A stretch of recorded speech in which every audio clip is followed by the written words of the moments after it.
താരകം തന്നെ നോക്കി ആട്ടിടയൻ നടന്നു.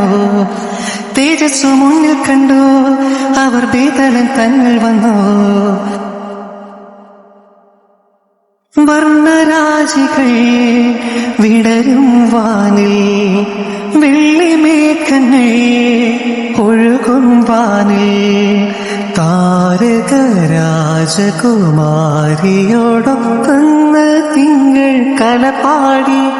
ഗ്ലോറിയ യഹൂദിയായിലെ ഒരു ഗ്രാമത്തിൽ ഒരു ധനുമാസത്തിൻ കുളിരും രാവിൽ രാപ്പാർത്തിരുന്ന രജപാലകർ ദേവനാദം കേട്ടു ആമോദരാ.